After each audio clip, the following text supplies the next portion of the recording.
Dear Patriots, before the news starts, please subscribe to our patriotic channel by clicking the subscribe button. Give us a thumbs up to this video. Don't forget to leave your opinion below in the comments section.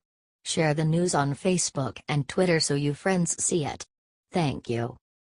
Rosie ODonnell just committed a federal crime with latest attack on Trump. Rosie ODonnell has done a lot of crazy anti-Trump stunts in the past, but this may be her worst. And it is actually highly illegal.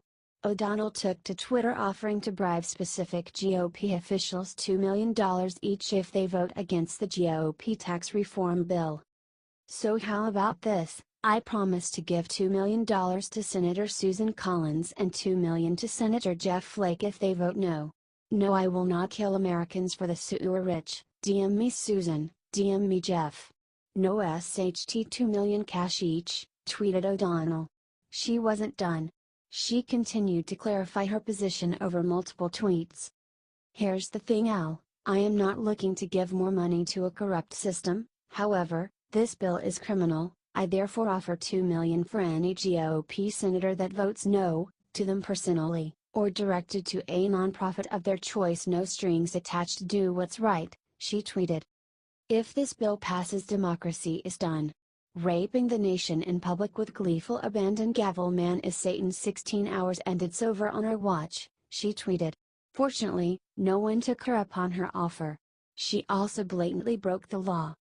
18 U.S.C. Section 201b states whoever, one directly or indirectly, corruptly gives, offers or promises anything of value to any public official or person who has been selected to be a public official, shall be fined under this title or not more than 3 times the monetary equivalent of the thing of value, whichever is greater, or imprisoned for not more than 15 years, or both, and may be disqualified from holding any office of honor, trust, or profit under the United States.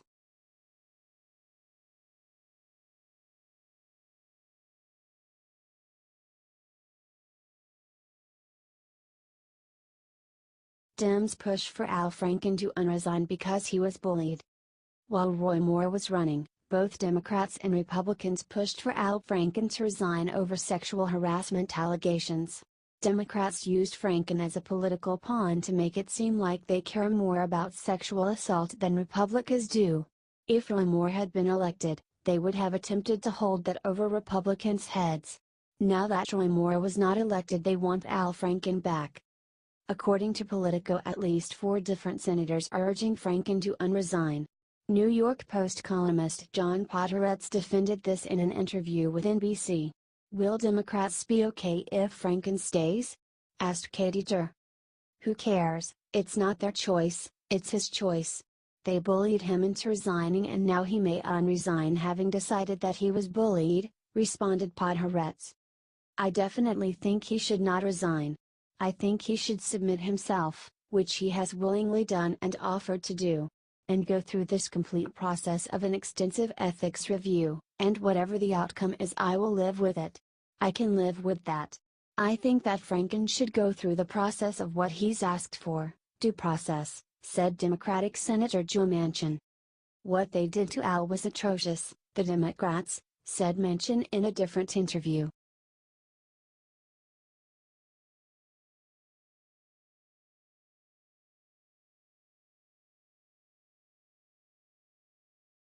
Trey Gowdy crushes FBI in brutal rant. A level of bias you rarely see.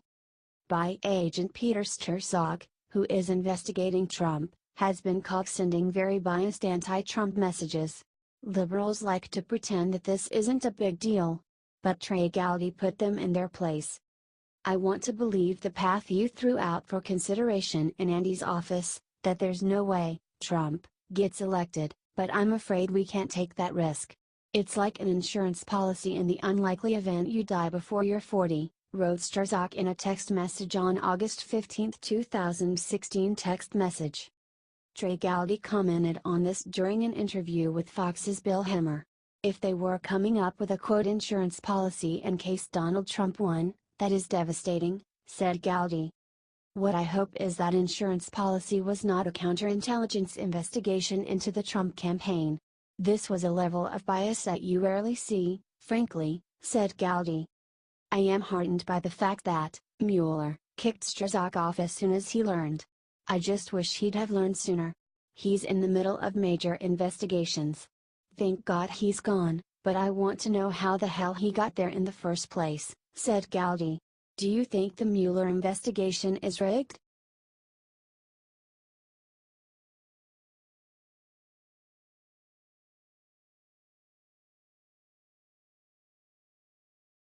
MSNBC's Brzezinski claims she has been extremely critical of Clinton's for years. MSNBC's Mika Brzezinski has had numerous on-air freakouts over President Trump. She is one of the most biased people on television. However, in a pathetic attempt to seem objective, Mika tried to convince the audience that she has been extremely critical of Hillary and Bill Clinton for 10 years. As far as Kirsten Gillibrand is concerned, I think she is an incredible talent. I think that there's a chance she might run for president someday, and I think I might support her. But she has to deal with her Clinton issue, started Brzezinski. She has to address the cameras and answer the question as to what was the motivation behind her change of opinion about the Clintons, because for me, for the 10 years that I've been on this show, I have been extremely critical and concerned against the Clintons because of their abuse of women, said Brzezinski, even though the first time she spoke out against Bill Clinton was last month. I don't know how your position could change on this, and I'd like to know about that process, and I'm sure there is a fair process, said Mika. When did it change, and what else was out there that changed other than Hillary Clinton losing, and the Clintons for the first time in 20 years being out of power? And I love what you said about the Clintons, I just want to understand how you got there, responded Joe Scarborough.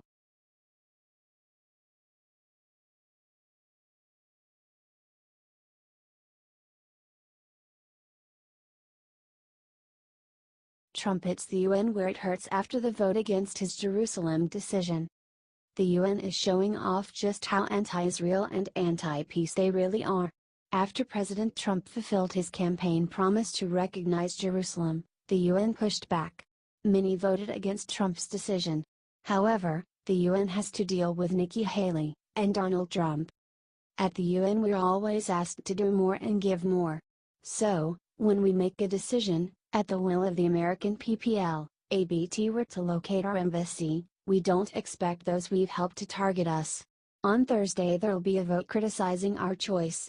The US will be taking names, tweeted Nikki Haley.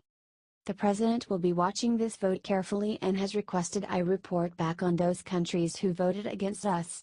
We will take note of each and every vote on this issue, she wrote. President Trump backed up these comments.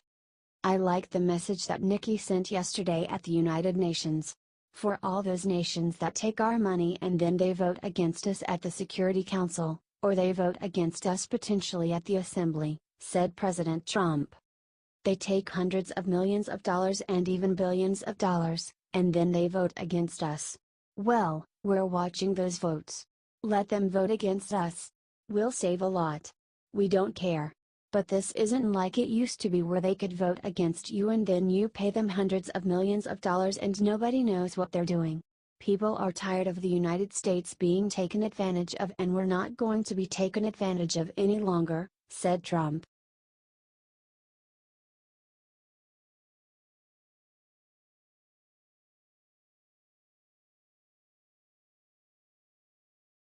NBC asks Paul Ryan, are you living in a fantasy world for saying tax cuts help business? His response is perfect. NBC's Savannah Guthrie tried to claim that Paul Ryan was living in a fantasy world for believing that tax cuts are helpful to businesses and employees. She made her point by referencing the anecdote of one billionaire. Paul Ryan countered her with facts and statistics. The problem is a lot of CEOs have said, really candidly, I'm looking at a list of CEOs that said, we don't plan to reinvest, what they're planning to do is to do stock buybacks, to line the pockets of shareholders, said Guthrie. Let me quote Michael Bloomberg, a billionaire, hardly an enemy of business. He said, CEOs aren't waiting on a tax cut to jumpstart the economy, a favorite phrase of politicians who have never run a company, or to hand out raises. It's pure fantasy to think that the tax bill will lead to significantly higher wages and growth. I'll ask you plainly, are you living in a fantasy world? Asked Guthrie. Paul Ryan had the perfect response. I would compare that anecdote to just the surveys of businesses like the National Association of Manufacturers surveys, which show the vast majority of businesses are going to do just what we say, reinvest in their workers, reinvest in their factories, pay people more money, higher wages, said Ryan. The data is very clear, by the way, workers benefit from this through higher wages. It's not a question of if, it's a question of how much they benefit, said Ryan.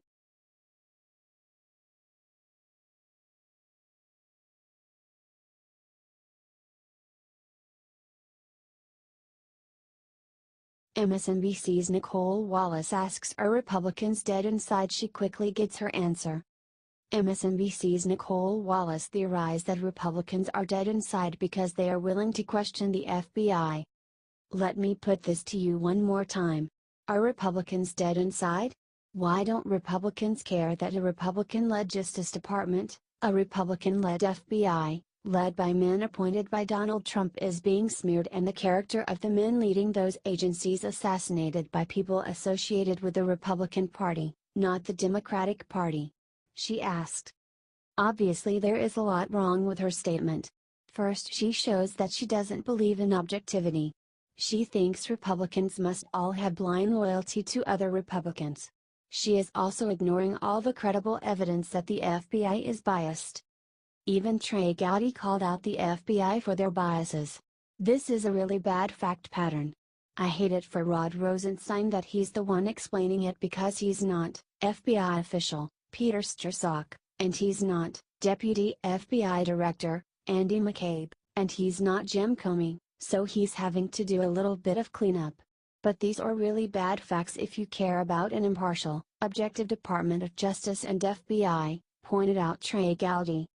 I'm still trying to figure out why 3 FBI agents are discussing politics in the Deputy Director's office, because you're not supposed to discuss politics on federal ground and FBI agents aren't supposed to engage in politics for Hatch Act reasons, said Gowdy. But Wallace doesn't seem to care about facts.